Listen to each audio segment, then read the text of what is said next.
Kita mulai. Bismillahirrahmanirrahim. Assalamualaikum warahmatullahi wabarakatuh.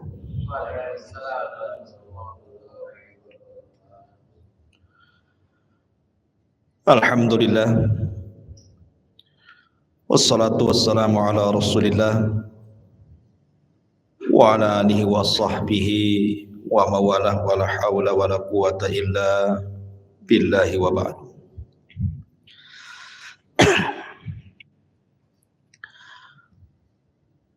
Hadirin dan hadirat yang dimuliakan Allah Subhanahu wa taala. Alhamdulillah, di malam hari ini kembali kita dipertemukan di Masjid Al-Fajri Jodoh Nagoya. Salat dan salam kita hadiahkan kepada Rasul kita Nabi besar Muhammad sallallahu alaihi wa ala alihi wasallam. Pembahasan di malam hari ini biasa kita mengkaji sirah. Mungkin malam ini kita akan mengkaji tema lain biar tidak bosan. Tema ini cukup menegangkan karena bicara tentang perkara gaib. Saya beri judul kondisi manusia saat dibangkitkan oleh Allah pada hari kiamat. Ma'asyiral muslimin yang dimuliakan Allah Subhanahu wa taala.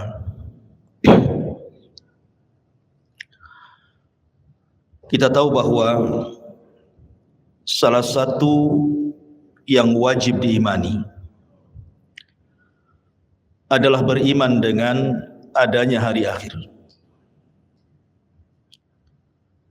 Dan hari akhir itu ada arkannya, ada rukun-rukunnya. Dan rukun-rukun hari akhir itu terdapat 5 perkara yang harus diyakini. Yang pertama, kematian. Wajib diimani, karena kita pasti mati. Yang kedua, alam barzah. Harus diyakini. Kemudian yang ketiga, alam mahsyar. Bahwa kita akan dibangkitkan oleh Allah Subhanahu wa taala dan dikumpulkan. Kemudian yang keempat, hisab, balasan. Dan yang terakhir adalah al-jaza, kesudahan daripada manusia. Apakah dia layak masuk surga ataukah tidak layak masuk surga. Itulah gambaran beriman dengan hari akhir.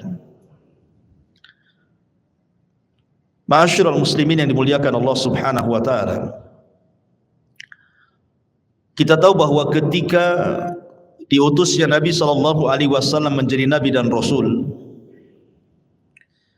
disitulah mulai Israfil meletakkan ujung trompetnya dan siap meniup, menunggu izin dari Allah Subhanahu wa taala.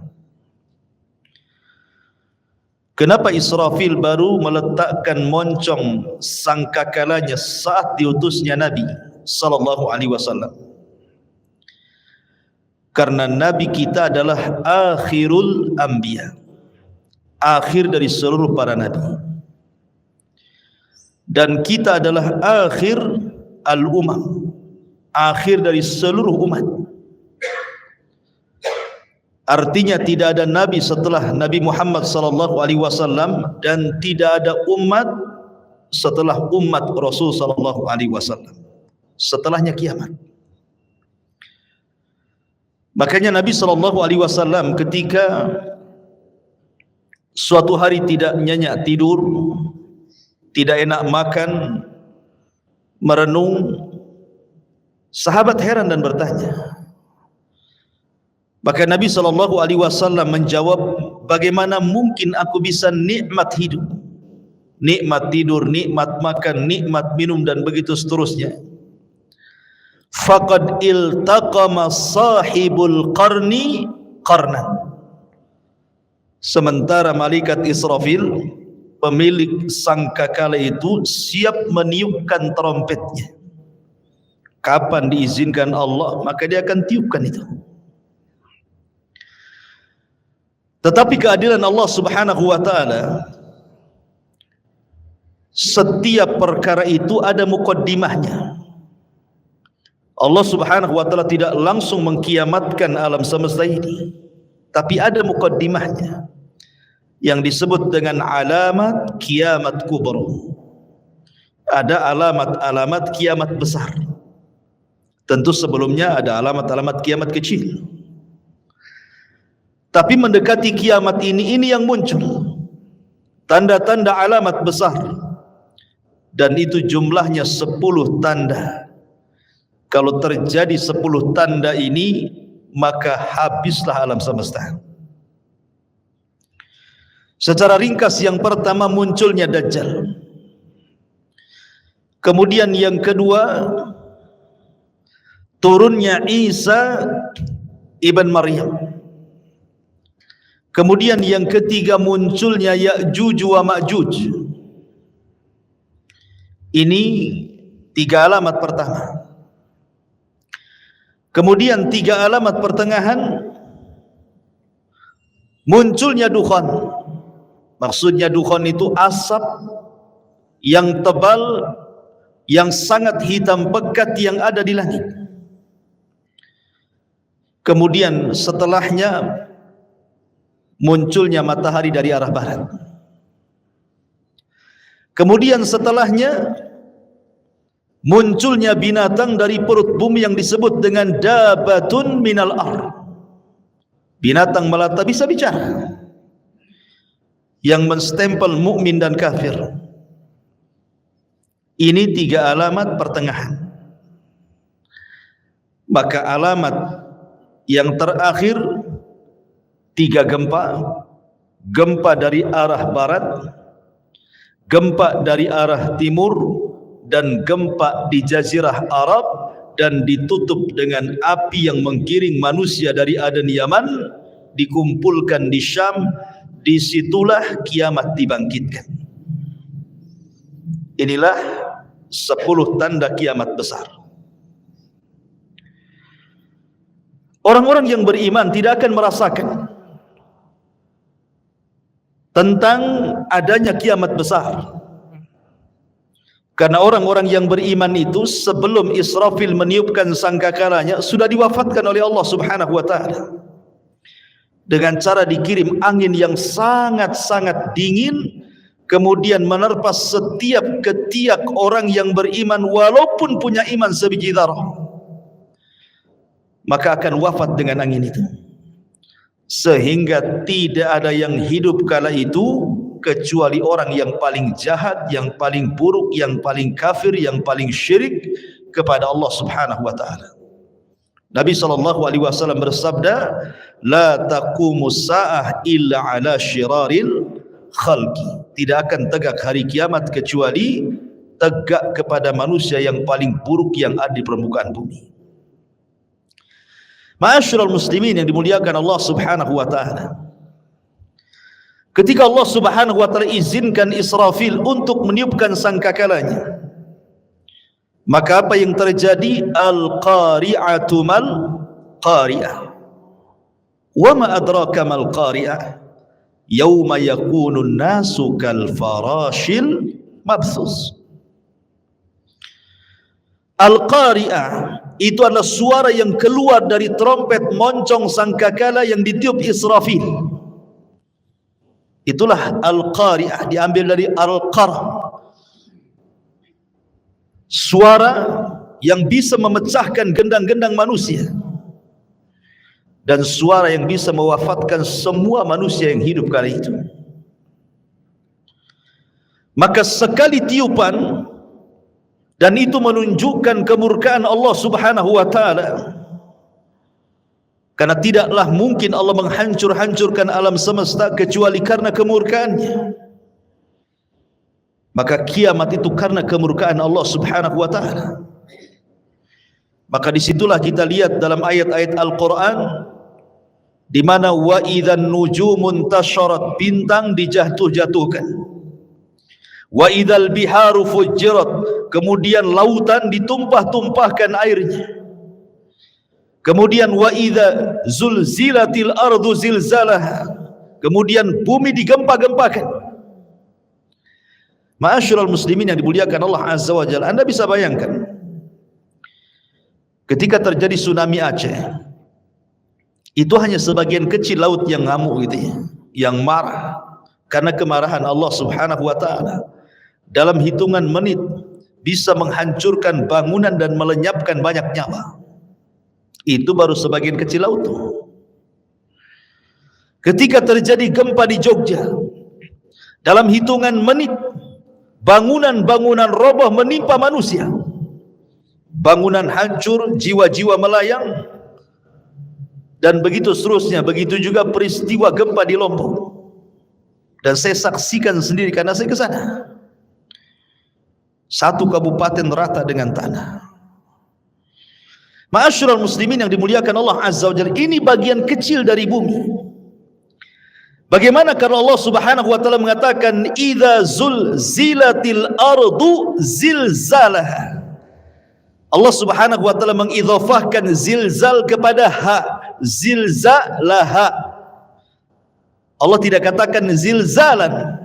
Kalau zilzalan artinya sekali gempa, boleh jadi di sini gempa, di situ tidak gempa.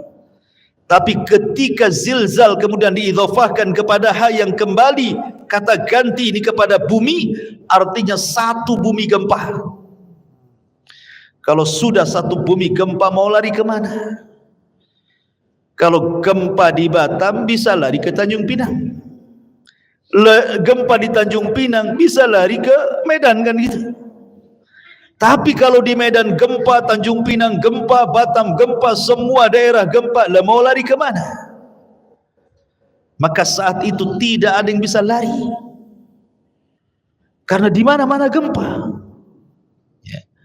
Ma'asyiral muslimin yang muliakan Allah Subhanahu wa taala, sampai pada waktunya Allah Subhanahu wa taala mewafatkan semua manusia, semua jin, bahkan semua malaikat. Bahkan malaikat maut Allah wafatkan juga.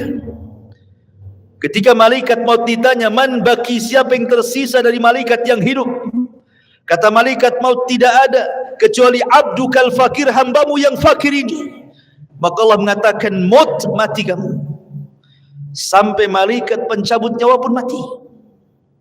Ketika itulah Allah Subhanahu wa taala menggulung langit dan mengepal bumi. Dan Allah Subhanahu wa taala berfirman, limanil mulkul yaum, limanil mulkul yaum. Kalian tahu sekarang siapa yang berkuasa? Kalian tahu sekarang siapa yang berkuasa? Tidak ada yang jawab, karena tidak ada yang hidup masalahnya. Tidak manusia, tidak jin, tidak malaikat. Makanya Allah Subhanahu wa taala menjawab sendiri, lillahil wahidil qahar. Kekuasaan itu hanya milik zat yang satu, dialah zat yang maha perkasa lagi kuat, Allah Subhanahu wa taala. Ma'asyiral muslimin yang dimuliakan Allah Subhanahu wa taala, Abi Hurairah radhiyallahu an pernah ditanya tentang jarak tiupan sangkakala pertama dengan sangkakala kedua itu berapa waktunya. Maka Abu Hurairah radhiyallahu an mengatakan 40. Sahabat bertanya, apakah 40 tahun wahai Abu Hurairah? Fa'abaitu, aku enggan menjawabnya. Apakah 40 bulan? Fa'abaitu, aku enggan menjawabnya. Apakah 40 minggu? Fa'abaitu, aku pun enggan menjawabnya. Apakah 40 hari? Fa'abaitu, aku pun enggan menjawabnya. Pokoknya di angka 40. Bisa 40 hari, bisa 40 minggu, bisa 40 bulan, bisa 40 tahun, wallahu a'lam. Tetapi disitulah Allah Subhanahu wa taala menghancurkan alam semesta sehancur-hancurnya. Ketika Allah Subhanahu wa taala menghancurkan sampai bumi yang kita pijak ini Allah hancurkan, Allah berfirman, yauma tubaddalul ardu ghairal ardi. Ketika Allah Subhanahu wa taala ganti bumi yang kita pijak dengan bumi yang lain. Maknanya, ada sebagian ahli tafsir mengatakan maksudnya mengganti bumi dengan bumi yang lain itu zatnya, artinya keseluruhan bumi. Allah hancurkan dulu, baru Allah hamparkan. Ada juga yang mengatakan sifatnya. Tapi yang jelas bahwa bumi yang kita pijak ini menurut pendapat yang kuat wallahu alam dalam bentuk bulat, nanti pada hari kiamat sudah tidak bulat lagi, tetapi Allah hamparkan sebagaimana Allah mengatakan wal ardu muddat wa alqat ma fiha wa takhallat. Dan ketika itu bumi dihamparkan dengan bentuk yang sangat putih bersih dan seolah-olah tidak pernah ada orang maksiat di atasnya. Ma'asyiral muslimin yang dimuliakan Allah Subhanahu wa taala, disinilah manusia akan dibangkitkan dengan tiupan sangkakala Israfil yang kedua. Ikhwan, ketika kiamat dibangkitkan, tidak ada satu jasad manusia kecuali Allah hancurkan. Bagaimana Allah Subhanahu wa taala bisa membangkitkan dari jasad yang dihancurkan? Ternyata Allah Subhanahu wa taala tidak menghancurkan semua jasad saat kiamat dibangkitkan. Bahkan dari Adam alaihi salatu wassalam yang dikubur lebih dulu dibandingkan kita dan seluruh anak keturunannya, yang jumlah mereka tidak ada yang tahu kecuali Allah. Berapalah jumlah yang hidup di permukaan bumi sekarang, ikhwan, dibandingkan orang yang ada di kuburan? Tentu lebih banyak mereka. Mungkin jasad mereka sudah dimakan tanah, tetapi Allah Subhanahu wa taala dengan kuasanya ada satu jasad manusia tidak dihancurkan Allah Subhanahu wa taala. Bagaimanapun caranya. Apa itu? Tulang ekor manusia.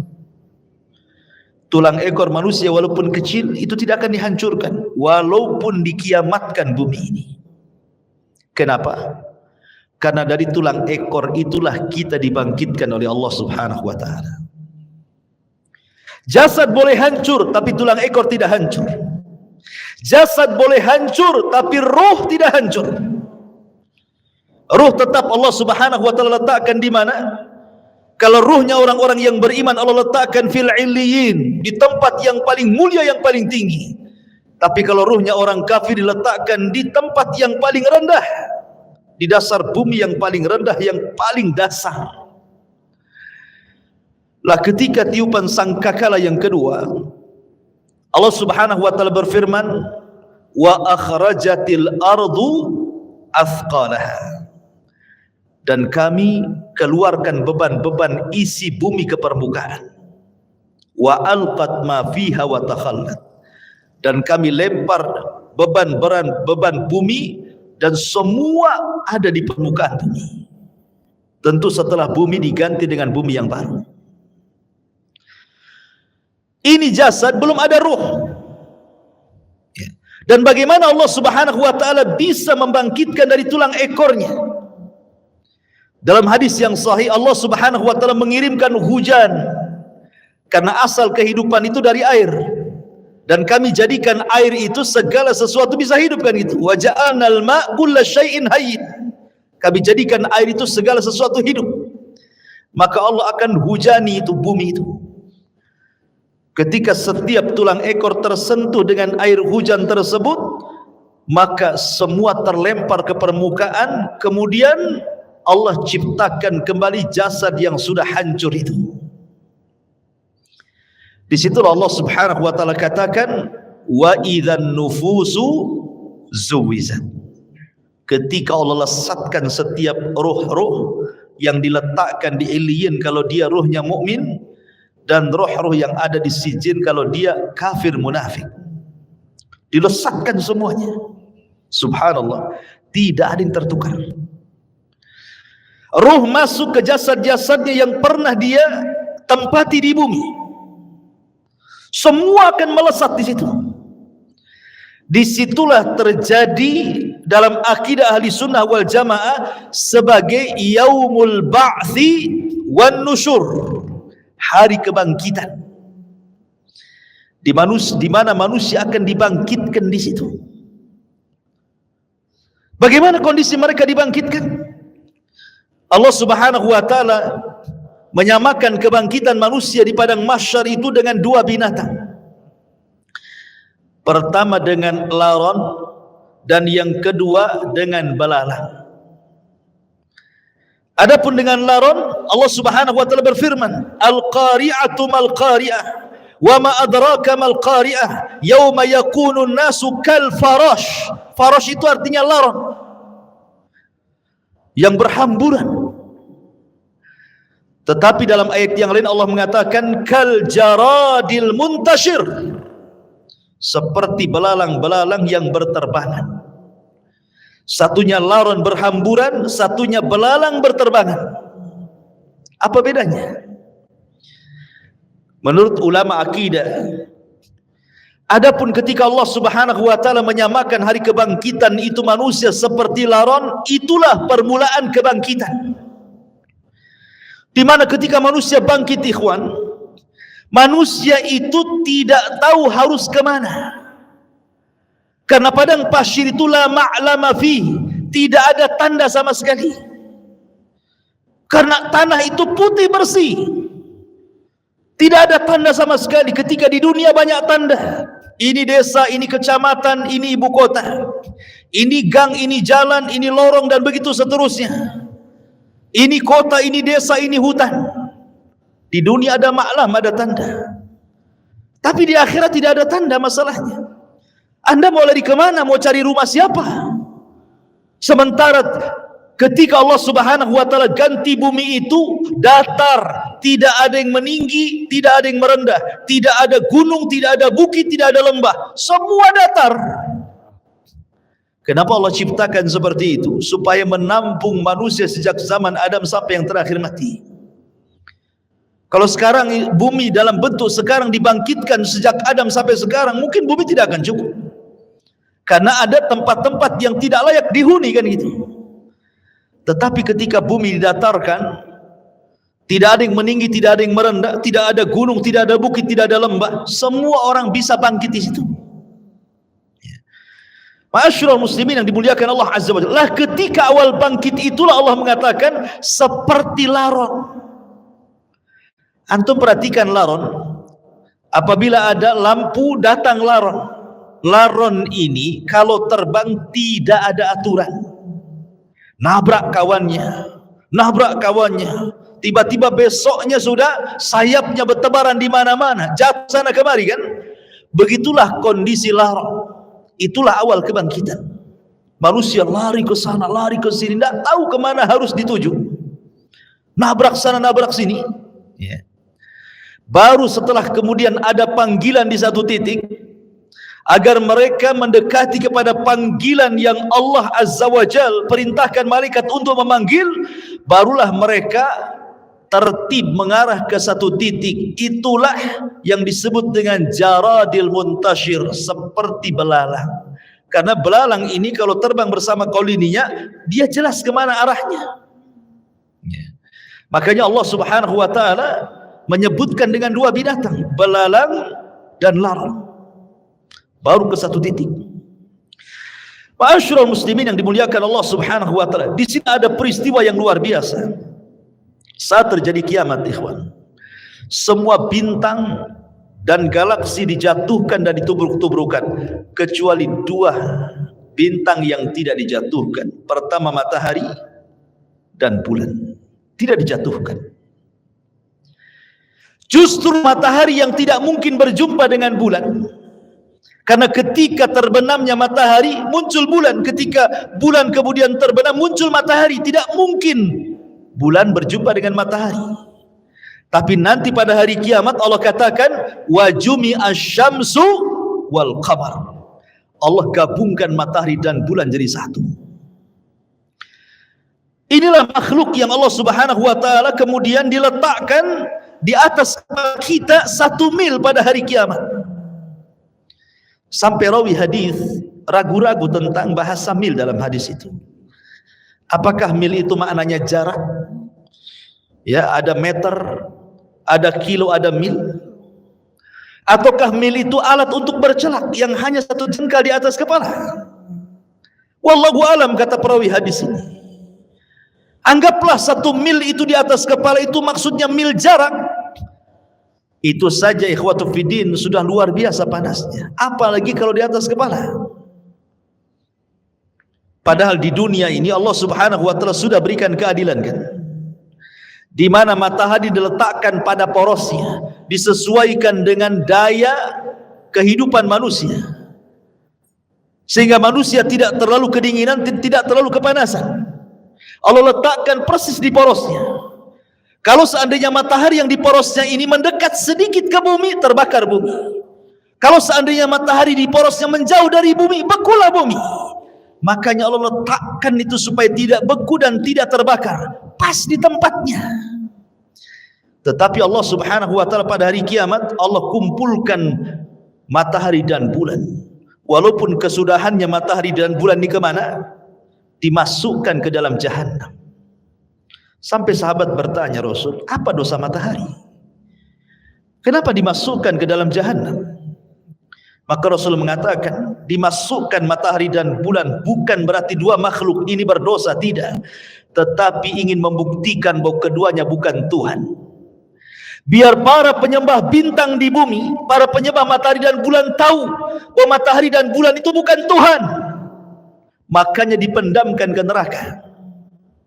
Sehingga ahlun nar melihat matahari yang dipendamkan ke neraka, rupanya keduanya bukan Tuhan. Ya, memang bukan Tuhan. Makanya Allah mengatakan, la tasjudu lisyamsi wala lilqamari wasjudu lillahi alladhi khalaqahunna in kuntum iyyahu ta'budun. Jangan sujud kepada matahari dan bulan, tapi sujudlah kepada yang menciptakan keduanya kalau kalian betul-betul beribadah kepada Allah Azza wa Jalla. Ma'asyiral muslimin yang dimuliakan Allah Subhanahu wa taala. Bagaimana manusia saat dibangkitkan? Nabi sallallahu alaihi wasallam bersabda, yuhsyarun nas yaumal qiyamah khufatan uratan ghurlan buhman.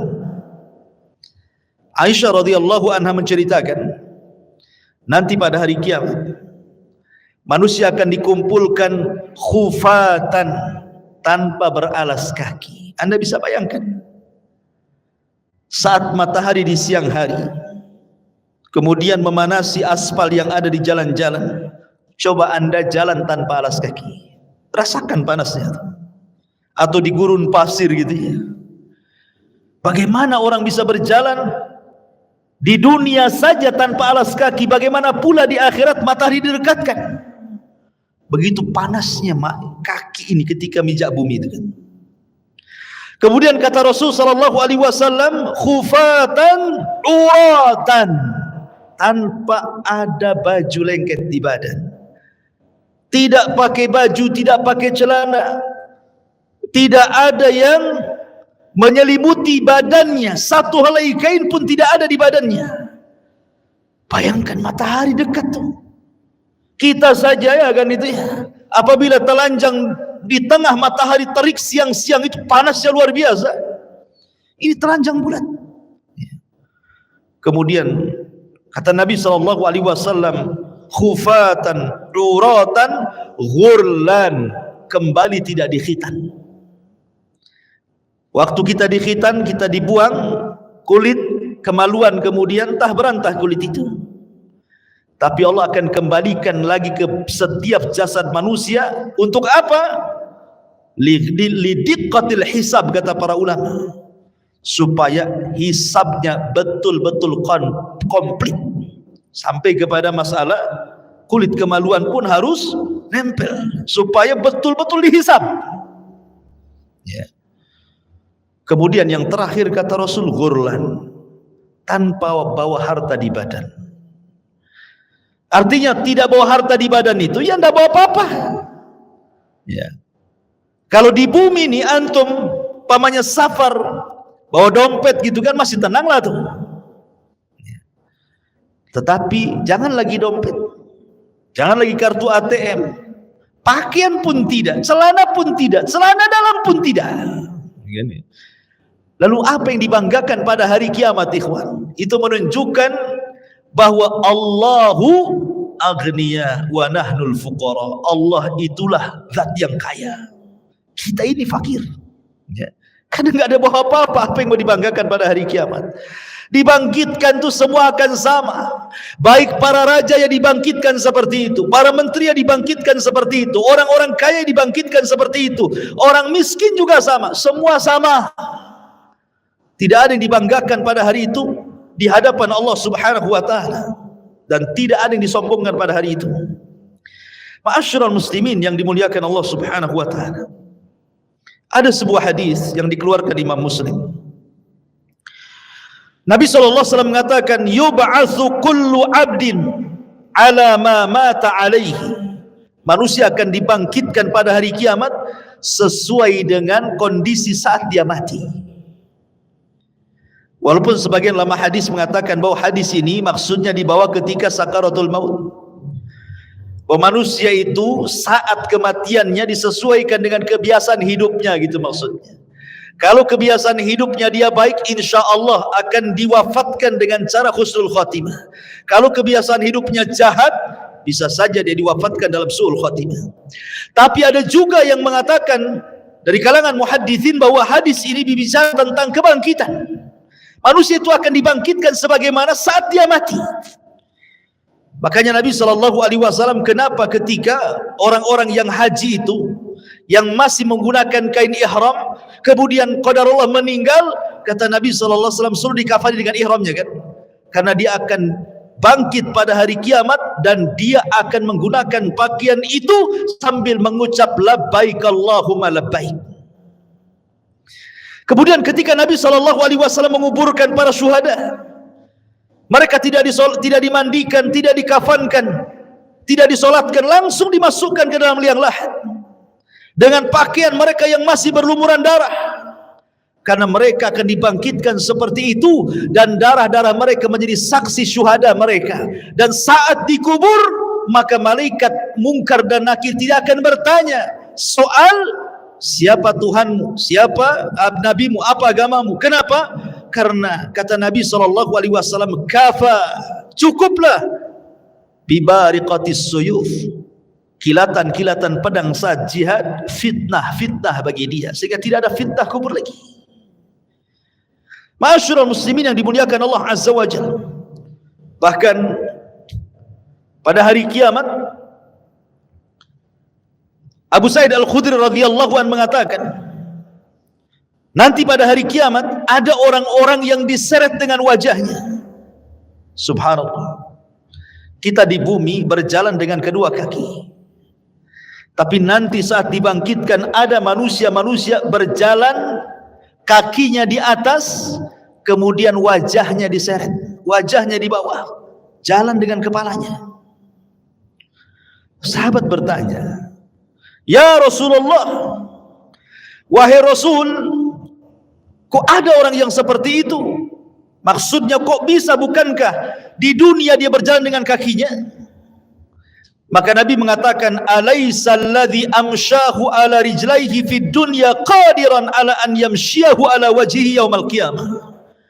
Kata Nabi SAW, bukankah ketika di bumi dia bisa berjalan dengan kedua kakinya, siapa yang menjadikan dia bisa berjalan seperti itu? Allah. Maka sebagaimana Allah mampu menjalankan manusia di bumi dengan kedua kakinya, maka Allah pun mampu menjalankan dengan wajahnya pada hari kiamat. Dan mereka orang-orang kafir. Bahkan subhanallah, al-jaza min jinsil amal, ikhwan. Balasan itu sesuai dengan amalannya. Ada manusia saat dibangkitkan itu kecil, ya. Di tengah manusia yang besar-besar, dia dibangkitkan seperti semut, sehingga dia harus terseok-seok menghindari langkah kaki orang yang lari ke sana kemari. Lihatlah semut kecil kan. Kalau seandainya kita melihat semut kecil kemudian kita jalan, terkadang ada semut yang kita injak. Jadi ada ketika dibangkitkan itu, manusia dibangkitkan seperti seekor semut kecil sekali. Dia harus terseok-seok ke sana kemari, menghindari injakan-injakan manusia yang lari ke sana kemari. Siapa mereka? Mereka al-mutakabbirun, orang-orang yang sombong. Sebagaimana Nabi SAW bersabda tentang mereka, bahwa orang-orang yang sombong akan diciptakan seperti biji zarah pada hari kiamat. Mereka terseok-seok karena menghindari injakan kaki manusia yang besar itu. Kenapa Allah buat dia kecil? Karena ketika di dunia dia merasa besar. Ya kan, orang sombong itu kan merasa besar ya. Maka Allah buat kecil pada hari kiamat. Ada juga ma'asyiral muslimin yang dimuliakan Allah Azza wa Jalla, ketika dia bangkit, dia kemudian terseok-seok kayak orang mabuk, tidak tahu harus kemana. Dan mereka adalah para pemakan riba. La yakumuna illa kama yakumul ladzi yatakhabbathu asyaitanu minal mas. Pemakan riba itu nanti bangkit pada hari kiamat seperti orang yang kesurupan, yang dimasuki setan ke dalamnya, oyong ke sana kemari.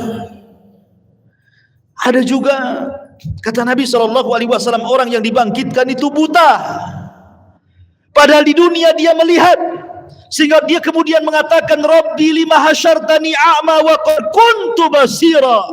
Rabb, kenapa kau bangkitkan aku dalam kondisi buta? Dulu di dunia aku melihat. Maka Allah Subhanahu wa taala mengatakan, ya, karena engkau ketika di dunia melupakan ayat-ayatku, sekarang kulupakan kau buat buta, kata Allah Subhanahu wa taala. Jadi macam-macam orang dibangkitkan itu. Ada yang berteriak-teriak memanggil-manggil Allah Subhanahu wa taala, ya Rabb, ya Rabb. Tapi Allah tidak memandangnya sama sekali. Ada orang-orang yang tidak akan pernah dipandang pada hari kiamat. Bahkan tidak akan diberikan rahmat. Bahkan sudah disediakan azab yang pedih. Subhanallah ya ikhwan. Kalau sampai kita tidak dipandang oleh Allah Subhanahu wa taala, berarti kita akan merasakan peritnya neraka jahanam. Siapa mereka? Kata Nabi SAW, salasatun la yukallimuhumullahu yawmal qiyamah wa la yuzakkihim wa la yanzuru ilaihim wa lahum adzabun alim. 3 orang tidak akan diajak bicara pada hari kiamat, tidak akan disucikan, tidak akan dilihat, bahkan azab sudah menunggu mereka.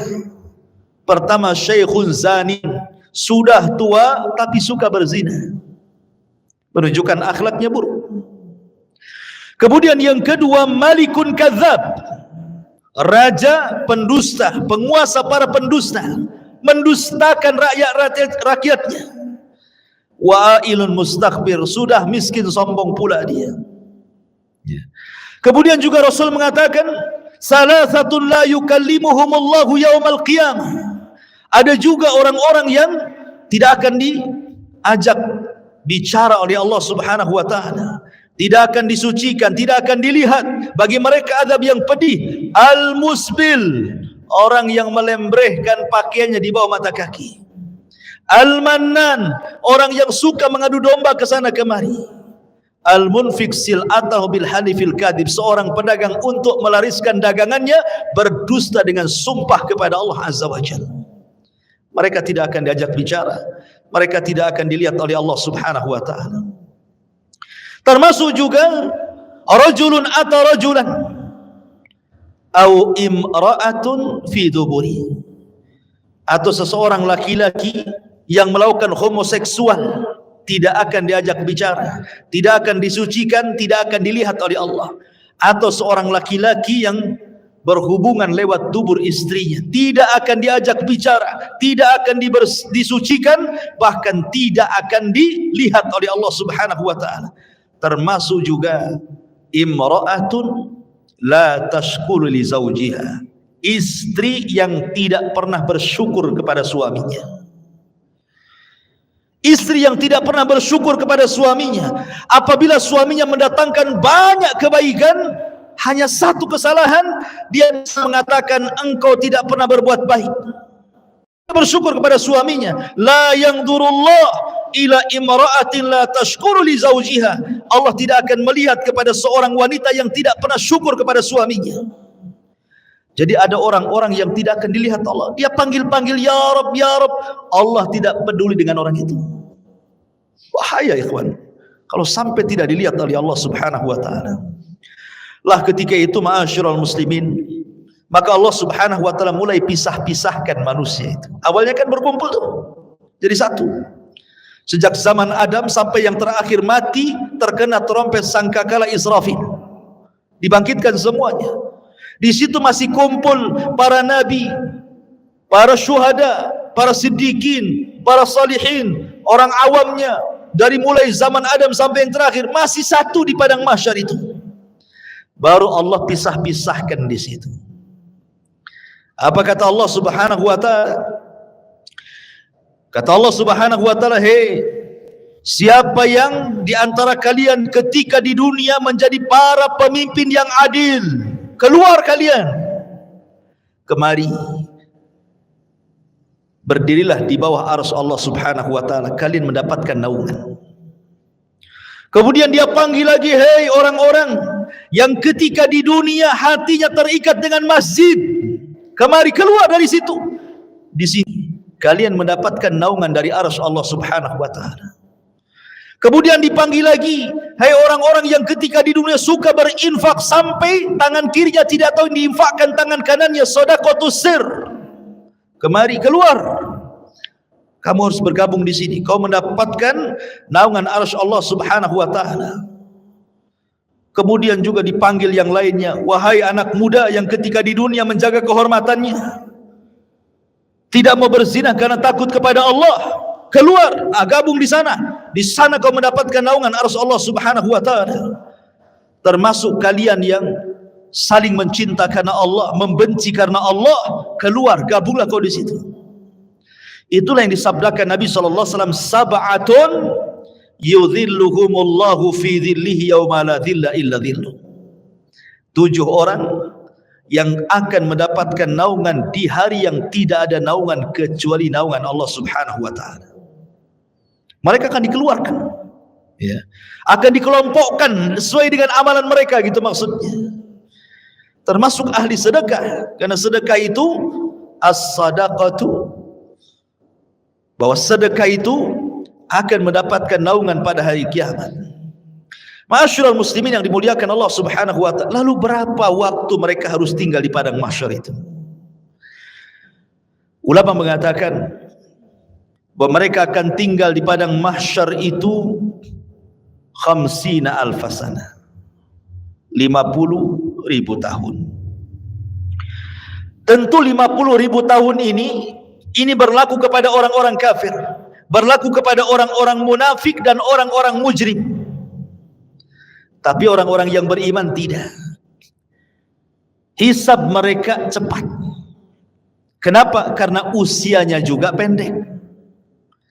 Kata Nabi SAW, "A'maru ummati baina sittina wa sab'in." Usia umatku itu berkisar 60 sampai 70 tahun saja.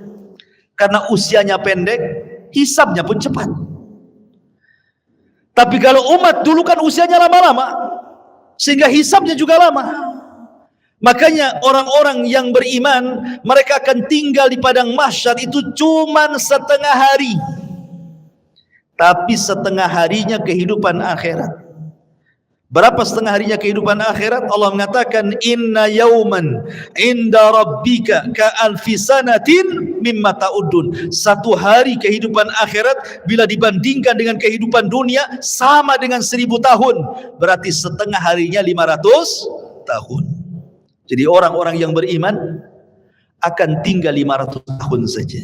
Sementara orang kafir akan tinggal 50.000 tahun kehidupan akhirat, tinggal dikali 1000 tahun kehidupan dunia.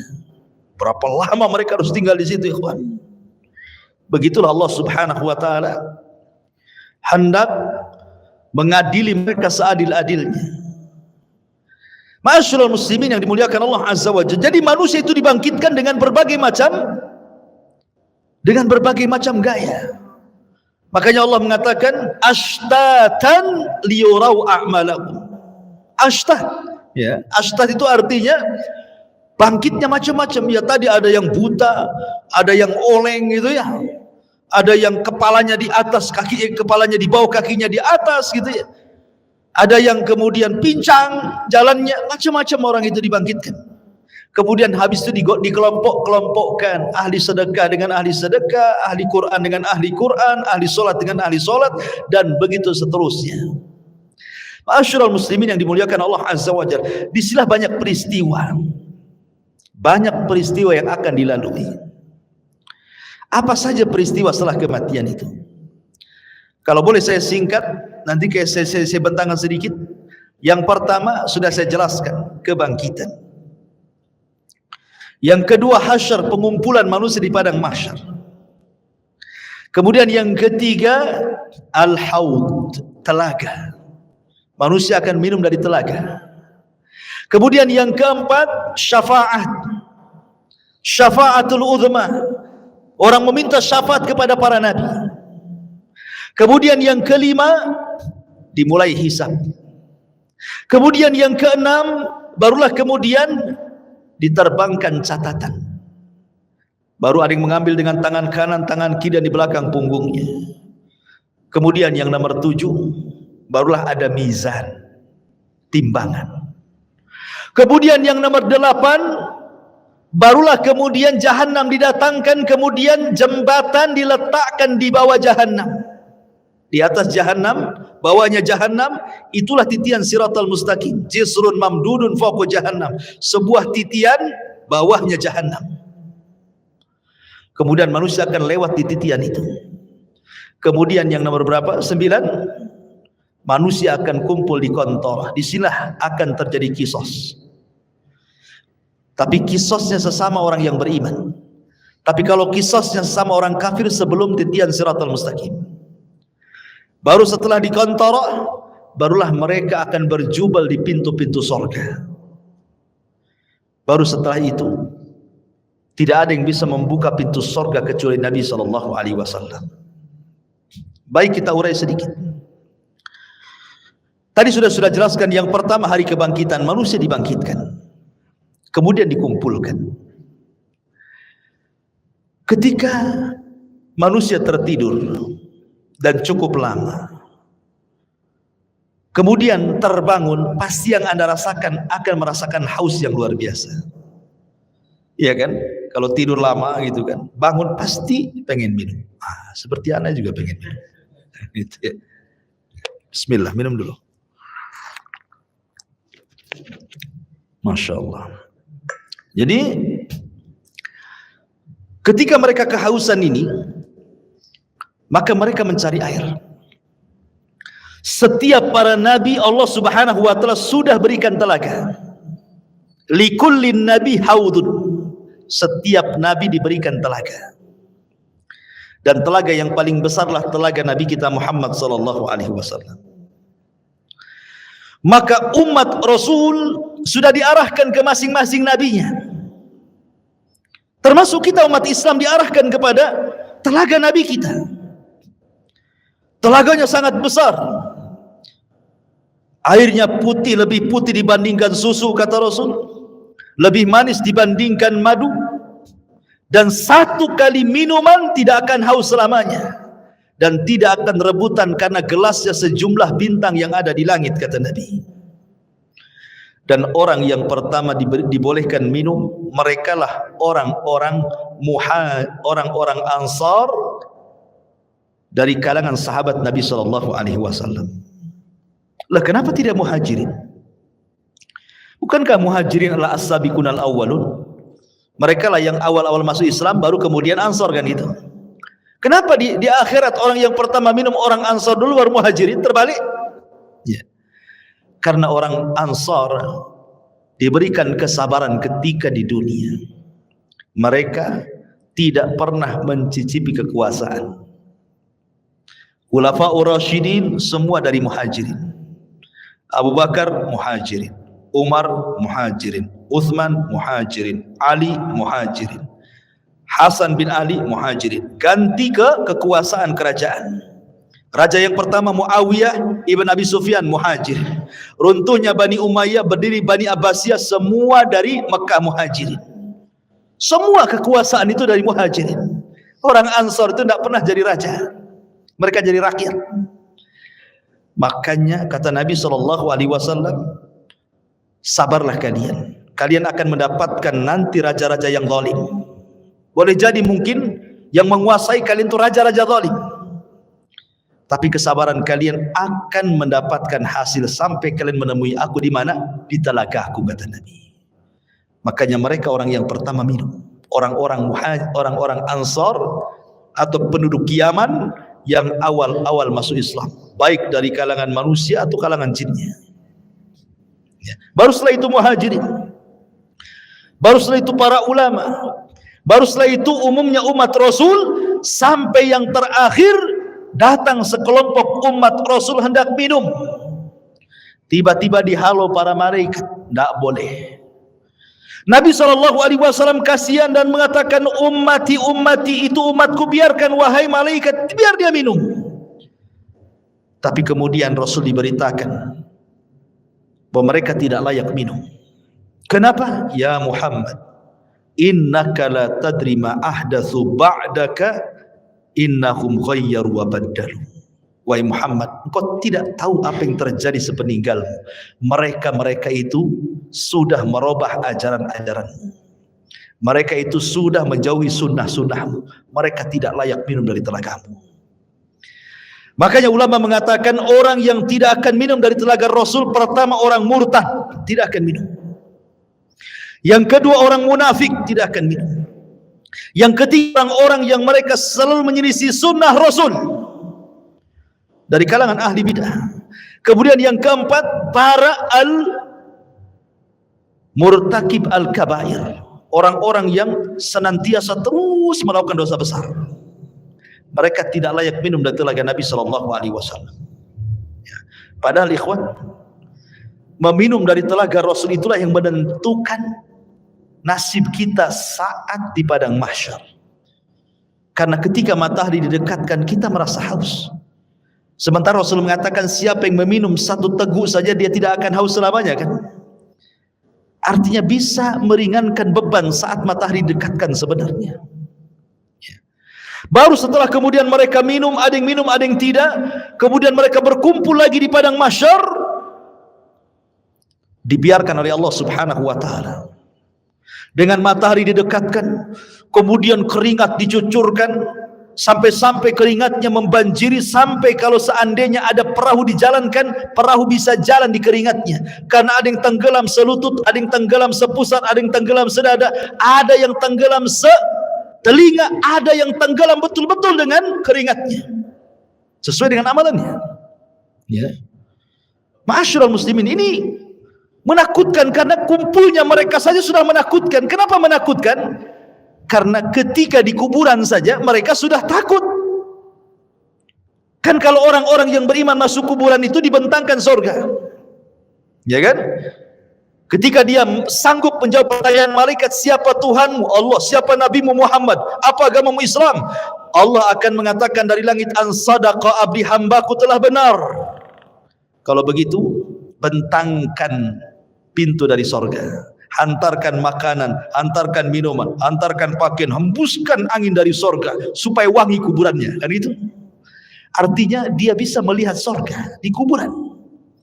Tapi orang kafir, munafik dan ahli dosa, ketika dia tidak sanggup menjawab apa kata Allah, sempitkan kuburan sesempit-sempitnya, kan itu. Kemudian bentangkan neraka di hadapannya. Makanya ketika kemudian terjadi hari kiamat, mereka sudah melihat neraka saat di kuburan tuh. Makanya mereka sudah ketakutan luar biasa. Dari situlah akhirnya kemudian ketika Allah biarkan saja di padang mahsyar seperti itu, mulailah orang-orang berakal di antara mereka datang kepada Adam. Ya Adam, anta abul bashar, kau ini bapak manusia. Isfa' lana ila rabbik, mintalah syafaat kepada Rabbmu. Ala tara ila ma nahnu fi, tidakkah kau iba kepada kami, lihat kondisi kami. Tapi Adam mengatakan tidak bisa, karena aku sudah pernah melakukan maksiat sehingga Allah murka, dan kemurkaannya tidak pernah terjadi sebelum dan sesudahnya. Sebaiknya kau kenuh saja, datang kepadamu. Sama juga jawabannya. Kata Nuh, sebaiknya kau datang kepada Ibrahim. Sama pula jawabannya. Tidak bisa juga. Kata Ibrahim, sebaiknya kau datang kepada Nabi Musa. Musa pun sama. Bahkan kata Musa, sebaiknya datang kepada Isa. Jadi antara Adam, Nuh, Ibrahim, Musa, Isa, semua mengatakan nafsi, nafsi, urus diri kalian, katanya. Kata Isa bin Maryam, sebaiknya kalian datang kepada Muhammad sallallahu alaihi wasallam. Maka mereka datang kepada Rasulullah. Baru Nabi SAW tidak menolak permintaannya dan mengatakan ana laha, kan ku coba terus. Maka Nabi SAW berangkat sendiri, kemudian mendekati arsy Allah, kemudian sujud di bawah arsy dengan sujud yang sangat lama. Kemudian Allah datang dan mengatakan irfa ra'saka ya Muhammad. Kata Allah Subhanahu wa taala, angkat kepalamu wahai Muhammad. Sal qul tusma, sal tu'ta, ishfa tushaffa. Katakan kau didengar, minta kau diberi, mintalah syafaat, ku beri kau syafaat, kata Allah. Ini yang disebut dengan syafaatul uzma, syafaat khusus yang hanya diberikan kepada Rasul kita, tidak diberikan kepada para nabi. Dan orang yang paling bahagia dengan syafaat Rasul, kata Abu Hurairah radhiyallahu an, dalam hadis Abu Hurairah, Nabi sallallahu alaihi wasallam bersabda, as'adun nas bi syafaati man qala la ilaha illallah. Orang yang paling bahagia dengan syafaatku, kata Rasul, adalah orang yang mengucapkan kalimat la ilaha illallah. Tentu bukan hanya lisan, artinya orang yang menegakkan tauhid, tidak melakukan kesyirikan. Yang sekarang lagi merebak para perdukunan itu syirik-syirik semua tuh. Ya, jangan percaya kepada mereka.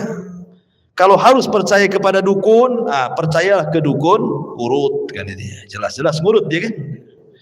Nggak ada mantranya yang ngurutnya. Dukun bayi, ya kan. Kalau dukun santet nggak usah percaya. Dukun ramal apalagi. Ya. Jadi ma'asyiral muslimin yang dimuliakan Allah Azza wa Jalla. Setelah syafaat, apa yang terjadi? Setelah syafaat ardul a'mal, Allah akan memperlihatkan amalan kita, ikhwan. Liyurau a'malahum. Allah akan perlihatkan amalan kita. Makanya ada hadis yang mengatakan nanti pada hari kiamat akan didatangkan manusia membawa pahala sebesar Bukit Tihamah. Coba bayangkan, Bukit Tihamah itu besar. Ya, lebih besar daripada Uhud, cuman lebih kecil daripada Uhud. Cuman kata Nabi, nanti pada hari kiamat ada orang bawa pahala sebesar Bukit Tihamah. Diperlihatkan amalannya besar sekali. Tiba-tiba kemudian amalan itu dihilangkan. Gara-gara apa? Karena orang itu suka bermaksiat sendirian. Dia bermaksiat sendirian. Kok bisa maksiat sendirian? Nah, inilah ini alat maksiat sendirian. Ini alat maksiat sendirian. Cukup saya dan handphone saja. Itu maksiat sendirian, dalam kamar sendirian, nyumpet apa antum ya. Entah lagi nyebar hoax di situ. Copy paste hoax, ya kan? Atau apalah yang dilihat di situ. Ya. Waktunya sholat masih sibuk aja situ kan. Ini maksiat sendirian. Nanti ada orang pada hari kiamat pahalanya sebesar gunung Tihamah. Rupanya setelah diperlihatkan itu saja, tiba-tiba dihilangkan. Kemudian ditanya kenapa dihilangkan? Itulah akibat maksiat sendiri, kesendirian tadi. Ada juga orang yang datangkan, masya Allah, di dunia ahli sedekah. Ahli sedekah. Ada masjid perlu bangunan disumbang dia, ada madrasah perlu uang disumbang dia, ada fakir miskin butuh biaya disumbang dia. Tidak ada tempat kecuali sumbang dia.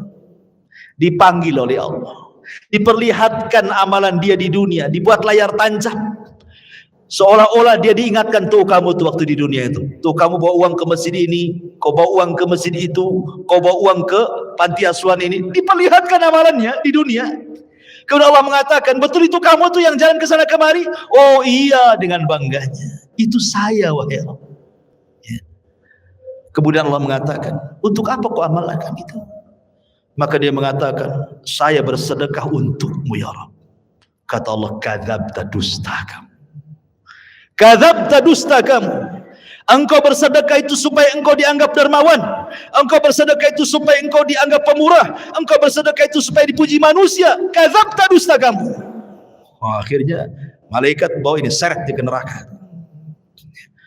Didatangkan lagi para mujahidin, kemudian diperlihatkan bagaimana saat jihad dia banyak membunuh musuh, akhirnya dia mati syahid.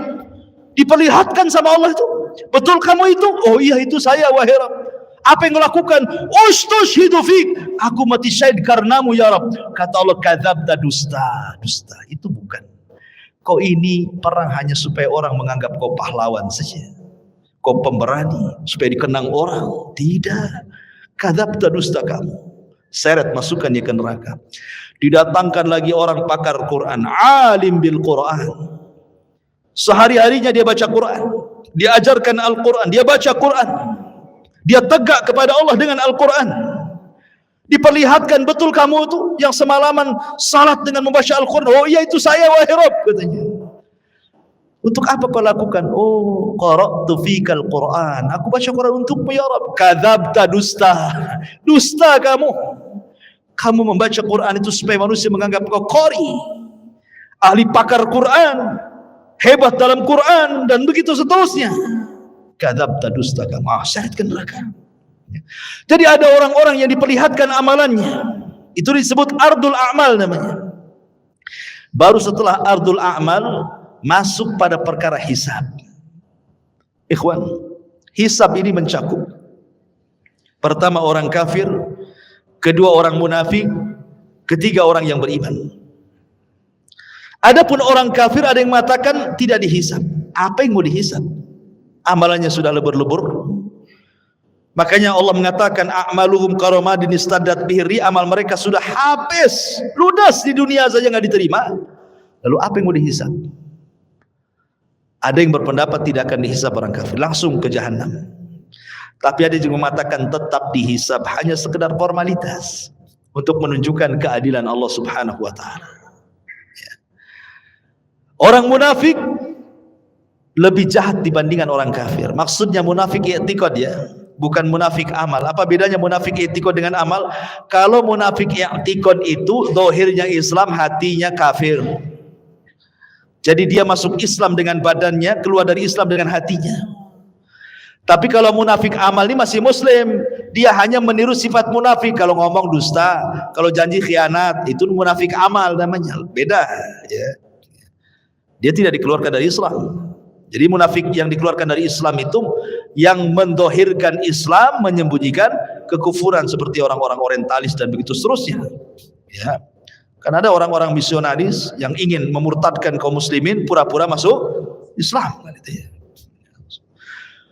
Adapun hisabnya orang-orang mukmin ada dua. Ada yang disebut dengan hisaban yasira, mudah hisabnya. Ada yang disebut dengan hisaban asira, sulit hisabnya. Apa bedanya? Kata Nabi SAW, hisab yang mudah itu, orang ini akan ditanya oleh Allah Subhanahu wa taala semua apa yang dilakukan dia di dunia. Tetapi dia tidak diwajibkan untuk menjawab. Hanya mengiyahkan saja. Betul kamu zina? Iya. Betul kamu rampok? Iya. Betul kamu ini? Iya. Betul kamu itu? Iya. Betul kamu sholat? Iya. Betul kamu puasa? Ya, gitu saja. Ya. Habis itu Allah tutupi aibnya dan Allah ampuni dosanya. Itu hisab yasir, mudah. Tapi hisabnya ada yang sulit. Bagaimana caranya? Ketika dia tanya soal amalannya, dia bantah. Dia membantah Allah. Kamu judi? Enggak. Itu bantah namanya. Korupsi? Enggak. Jadi sehingga harus datangkan saksi. Kata Nabi SAW, manukisha udzib. Siapa yang ketika dihisab ada bantah-bantahan, maka akan diazab orang ini. Ya. Itulah disebut hisaban asir, hisab yang sulit. Kalau dia sampai bantah-bantahan, berarti dia mendapatkan hisab yang sulit. Tapi kalau tidak ada bantah-bantahan, dia hanya sekedar ikrar, menetapkan apa yang ia lakukan saja, habis itu Allah tutup dan Allah ampuni, berarti dia mudah hisabnya. Ya. Itulah yang disebut dengan hisab mudah dan hisab sulit. Lah, setelah kemudian manusia dihisab, baru terjadi tatayurus suhuf. Suhuf diterbangkan. Disuruh kita mengambil catatan kita masing-masing. Orang-orang yang beriman dengan bangganya dia ngambil dengan tangan kanannya. Kemudian dia mengatakan kepada manusia, "Iqra kitabak, lihat bukuku." Baca katanya. Dia sudah tahu isinya apa. Tetapi orang-orang kafir, dia ambil dengan tangan kirinya dan dia mengatakan, "Duhai, kiranya aku tidak pernah punya catatan seperti ini." Datang orang munafik, diambil lagi dari belakang punggung dengan tangan kirinya lagi. Ya. Baru setelah itu terjadi mizan, timbangan. Apa yang ditimbang? Badannya, amalannya, dan catatan yang dibawanya. Faman thaqulat mawazinu fahuwa fi isyatir radiyah. Kalau berat timbangan kebaikannya, dia akan mendapatkan kehidupan yang diridhoi oleh Allah. Faman khaffat mawazinu fa ummuhu hawiyah wa ma adraka ma hiya narun hamiyah. Tapi yang kemudian khaffat, ringan kebaikannya, berat pula keburukannya, maka dia masuk ke neraka hawiyah. Ya. Ma'asyiral muslimin yang dimuliakan Allah Subhanahu wa taala. Baru setelah proses mizan, timbangan, baru kemudian Allah Subhanahu wa taala akan datangkan apa? Jahannam. Allah mengatakan waji'a bi jahannam. Pada hari itu akan didatangkan neraka Jahannam. Waji'a bi jahannam yauma idzin yatadzakkarul insan. Ketika Jahannam dihadirkan, barulah ingat manusia, kenapalah di dunia saya seperti ini, seperti itu. Kemudian malaikat akan datang bersaf-saf, wal malaku saffan saffa. Disitulah Allah Subhanahu wa taala akan datang dan akan mengajak bicara satu persatu hamba-hambanya. Ada yang diajak bicara, ada yang tidak diajak bicara, sebagaimana sudah saya jelaskan tadi. Ya. Baru setelah itu titian dibentangkan, jisrun mamdudun fawqa jahannam. Jadi akan diletakkan semacam jisr. Jisr itu jembatan. Ya. Yang Nabi SAW katakan tentang masalah jembatan ini, kalau boleh saya ringkas, jembatan ini amat sangat licin. Jembatan ini menggelincirkan. Jembatan ini memiliki besi pengait yang sangat besar. Jembatan ini mudah terpeleset karena bukan lurus tetapi berbelok-belok dan bergerak. Jembatan ini lebih halus dibandingkan rambut, lebih tajam dibandingkan pedang. Ya, jembatan ini akan membelah telapak kaki manusia, sehingga tidak semua orang selamat dari titian ini. Lah ketika jembatan ini dibentangkan, kemudian Allah mengatakan wasiqal ladzina kafaru ila jahannama zumara. Allah langsung masukkan orang kafir, tidak pernah masuk titian orang kafir itu, langsung dimasukkan ke dalam jahannam. Sehingga yang tersisa cuma dua, mukmin dan kafir. Lalu Allah berikan cahaya untuk modal melewati titian itu. Ada yang seperti kilat atau di ujung saja. Ada yang seperti kuda balap atau di ujung saja. Ada yang seperti pelari kencang atau di ujung saja. Ada yang jalan, ada yang merangkak, ada yang jatuh bangun, begitu seterusnya. Karena ada kalalib di situ, ada kait mengait, ya, yang ujungnya seperti duri dan akan menghantam siapa saja. Kemudian kalau sudah terlempar dari jisr itu, dari titian itu, maka akan sampai di dasar jahannam itu setelah 70 tahun. Karena Rasul yang mengatakan, ketika ada suara dor gitu kan, Rasul mengatakan di hadapan para sahabat, tahu nggak kamu suara apa itu? Sahabat nggak tahu. Itulah batu yang dilempar dari atas titian setelah 70 tahun baru sampai sekarang dasarnya katanya. Naudzubillah. Ya. Ma'asyiral muslimin yang dimuliakan Allah Azza wa Jalla. Baru setelah kemudian mereka bisa menyeberangi titian, ada yang berhasil, ada yang tidak. Sampai di sini lelahnya? Tidak, masih lelah lagi. Ada namanya kontor. Kontor itu tempat kisos. Ingat, kontor itu hanya bagi orang yang beriman saja. Tapi kalau kisosnya antar orang kafir atau orang mukmin mendolimi orang kafir atau orang kafir mendolimi orang yang beriman, itu sebelum titian. Karena orang kafir tidak mungkin naik ke titian. Jadi kalau ada orang Islam mendolimi orang kafir, terjadi kisos di sini. Kalau ada orang kafir mendolimi orang kafir, terjadi kisos di sini. Termasuk juga binatang akan dikisos. Sampai Rasul mengatakan, binatang yang bertanduk dengan binatang yang tidak bertanduk, yang ketika di dunia ditanduk-tanduk sama binatang yang bertanduk, akan didatangkan tuh, dicabut tanduknya, kemudian diletakkan ke yang tidak bertanduk. Allah mengatakan, tanduklah dia sebanyak dia menanduk kamu di dunia. Disaksikan oleh manusia itu kisos kepada binatang itu, semua akan dikisos. Ya. Yang buaya makan kambing gitu ya. Kemudian harimau makan kancil, semua akan terjadi kisos. Tapi selesai kisos, selesai hisab, apa kata Allah? Kuni turaba, jadilah kalian tanah. Maka binatang-binatang itu semua jadi tanah. Orang-orang kafir menyaksikannya, tiba-tiba mereka mengatakan, ya laitani kuntu turaba. Duhai kiranya aku jadi tanah seperti binatang itu, kata. Mungkin tidak, mustahil. Ya.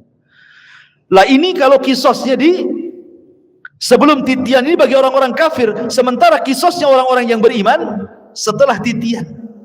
Inilah yang dikenal dalam hadis Nabi SAW sebagai hadis muflis namanya. Hadis orang bangkrut. Kata Nabi, atadruna mal muflis hadil ummah. Tahu enggak kamu orang bangkrut di antara umatku ini? Sahabat ya polos saja, orang bangkrut ya orang gulung tikar, usahanya kolab, enggak punya dinar, enggak punya dirham. Oh, itulah orang bangkrut katanya. Kata Nabi, bukan. Orang bangkrut itulah orang yang datang dengan pahala salat, pahala puasa, pahala zakat, pahala-pahala lain-lainnya.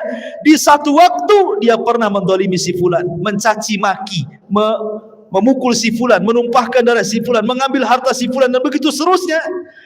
Di sini terjadi antara barter pahala dan dosa. Jangan ke situ dulu kamu, sini. Dulu kau memukul saya. Mana pahalamu? Diambil pahalanya. Mau pergi lagi ke pintu surga, tunggu dulu. Dulu kamu mencaci maki saya. Sini pahalamu. Berangkat lagi, tunggu dulu. Dulu kau yang menginjak kaki saya. Tunggu dulu. Akhirnya banyak orang yang minta pahala dia, habis pula pahalanya. Ketika habis pahalanya, masih ada juga. Ingat gak? Dulu kau yang ambil uang saya. Sini pahalanya. Saya tak ada pahala. Tak apa kau tak ada pahala. Aku punya dosa. Nih dosaku ambil. Datang lagi.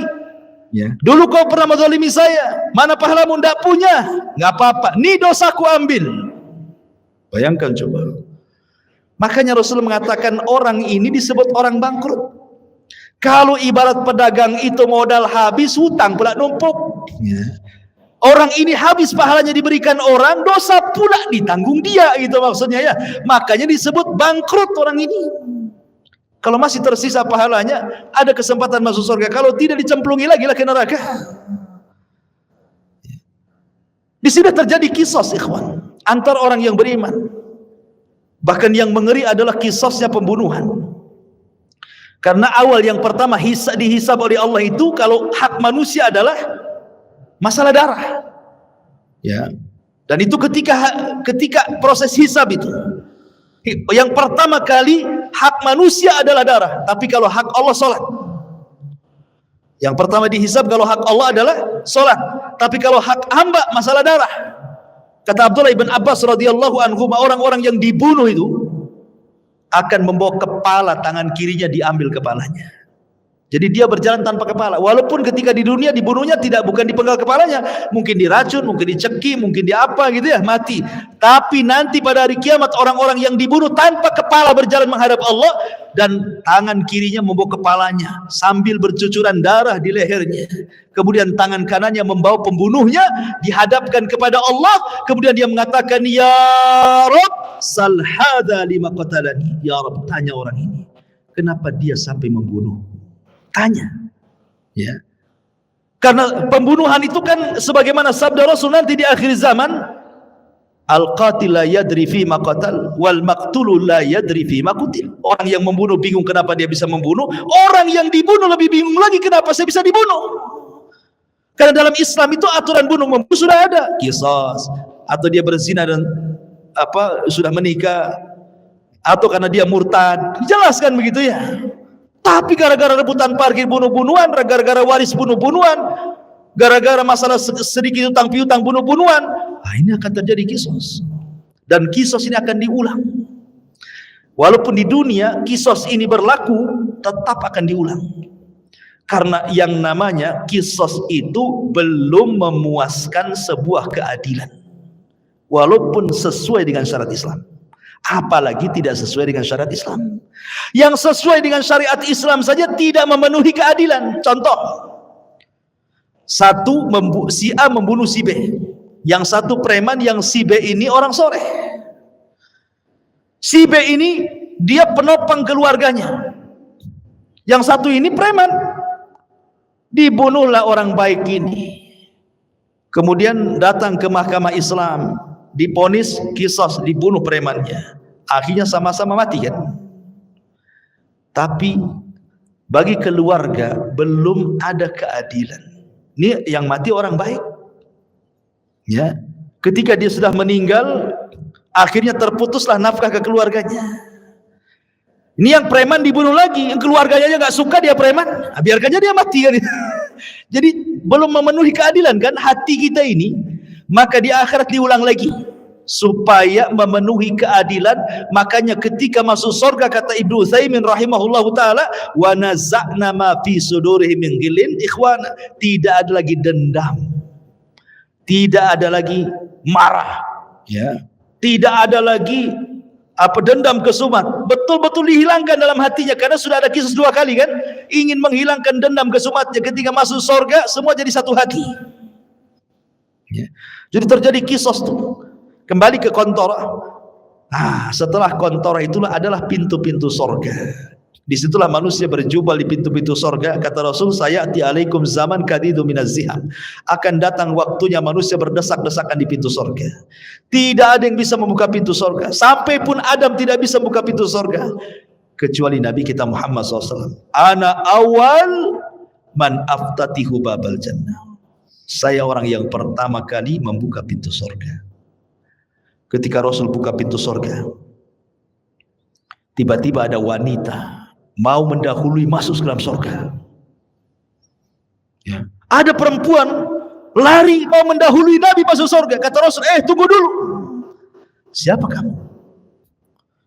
Maka wanita yang mengatakan, saya wanita yang merawat banyak anak yatim ya.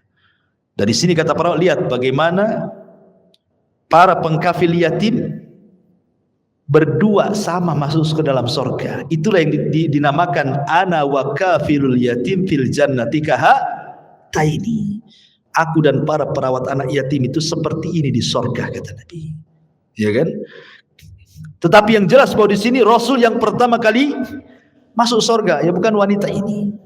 Cuma dia mau bersama Nabi, mau mendahului Nabi, cuma di stop kan gitu ya. Bagaimanapun yang pertama membuka pintu surga Rasul, yang pertama masuk ke dalam surga pun Nabi sallallahu alaihi wasallam.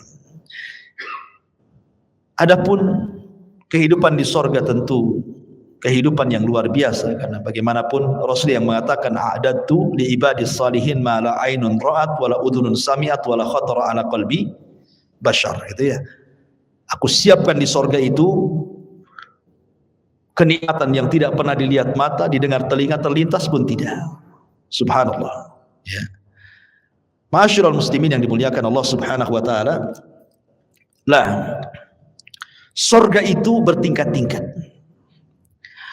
Ada sebuah hadis ketika menjelaskan tentang keutamaan qari'ul Quran, para penghafal Quran atau para penggemar membaca Quran. Kata Nabi sallallahu alaihi wasallam, ini di surga nih.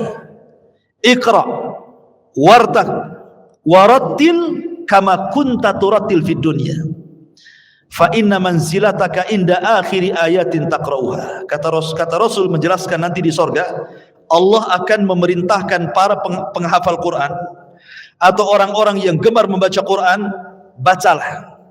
Subhanallah, Quran ini bukan hanya dibaca di dunia, di surga pun dibaca ya. Bacalah, naiklah Karena nanti ahli sorga itu akan diberikan rop-rop sayap di belakangnya untuk naik ke tingkatan-tingkatan di atas. Naiklah, terbanglah, ya.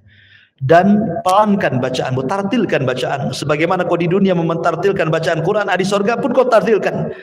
Nanti akhir kedudukanmu di sorga sesuai dengan akhir ayat yang kau baca di dunia, kata Nabi.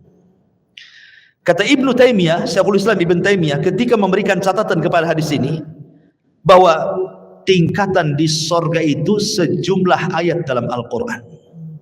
Berapa ayat dalam Al-Quran itu? 6.500 kurang lebih. Itu jumlah ayat dalam Quran itu 6.500 kurang lebih. Artinya tingkatan di sorga itu ya segitulah jumlahnya, 6.500 kurang lebih.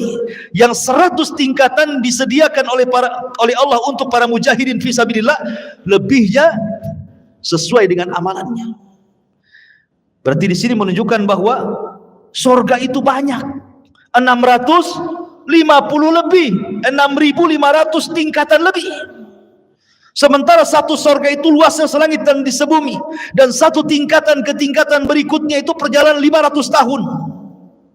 Semakin tinggi sorga, semakin indah tingkatannya. Karena sorga itu sifatnya darajat tangga ke atas. Kalau neraka itu sifatnya darokat, tangga ke bawah makin jelek. Kalau sorga ke atas makin baik, gitu maksudnya. Makanya orang naik lebih lelah dibandingkan orang terjun. Coba lu terjun, tinggal jegur aja kan. Naik, capek sampai ke atas. Makanya ke sorga itu perlu tenaga, perlu lelah, perlu letih. Ke neraka enggak perlu. Tinggal jegur aja antum ke situ. Jadilah antum penduduk neraka. Enggak perlu antum beli, enggak perlu antum bayar, enggak perlu pakai uang. Dan enggak perlu sekolah. Orang maksiat itu enggak perlu sekolah. Kalau ibadah itu perlu sekolah karena ada ilmunya. Sholat aja ada ilmunya. Gimana takbiratul ihram, apa yang mau dibaca? Maksiat tidak perlu sekolah, tidak perlu S2 maksiat itu. Tamat TK aja bisa maksiat. Makanya tidak lelah orang masuk neraka itu. Tapi enak. Itulah makanya ikhwatu fiddin, kenapa sorga itu dibaluti dengan makari, hal-hal yang tidak suka. Sementara neraka itu dibaluti oleh syahwat, hal-hal yang orang suka masuk ke situ. Ya. Lah surga yang bertingkat-tingkat ini Allah Subhanahu wa taala berikan kepada siapa? Orang-orang yang masuk ke dalam surga sesuai dengan tingkatannya. Bahkan di surga itu minimal satu orang itu mendapatkan 2 istana. Paling sedikit orang yang masuk surga itu dapat 2 istana. Dapat 2 istana. Kalau seandainya di dunia antum dapat 2 rumah di Sukajadi yang paling dalam, yang paling mewah itu, wah udah senang sekali. Tapi sayang rumah di Sukajadi nggak seberapa dibandingkan rumah di surga. Cuman karena nggak kelihatan, makanya malas untuk bangun rumah di surga. Maunya di dunia saja karena nampak gitu ya. Lah jadi paling sedikit orang masuk surga itu, setiap orang mukmin masuk surga minimalnya 2 istana Allah berikan. Kenapa? 1 istana solid milik dia, 1 istana itu milik orang kafir yang masuk neraka, diwariskan kepada orang yang beriman. Tilkumul jannah uristumuha, itulah surga yang diwariskan kepada kamu. Jadi minimalnya 2. Dan Allah mengatakan waliman khafa maqama rabbihi jannatan. Bagi yang takut kepada Rabbnya maka dia Allah berikan 2 surga. Tapi kita bisa lebih daripada hanya 2 istana.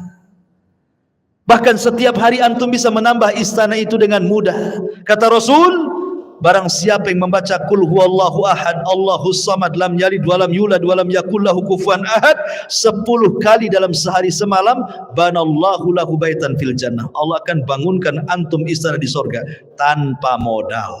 Cukup baca Qul hu 10 kali. Modal? Tidak. Modal ngomong saja.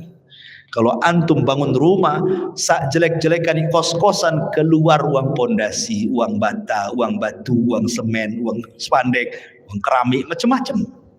Cukup kulhu 10 kali, jadi itu istana di surga. Tapi baca kulhu aja malas, ya kan? Karena nggak nampak masalahnya. Coba kalau seandainya saya kasih rumah antum, nggak usah di Sukajadi, Tiban Kampung 1. Tapi kulhunya jangan 10, 5.000.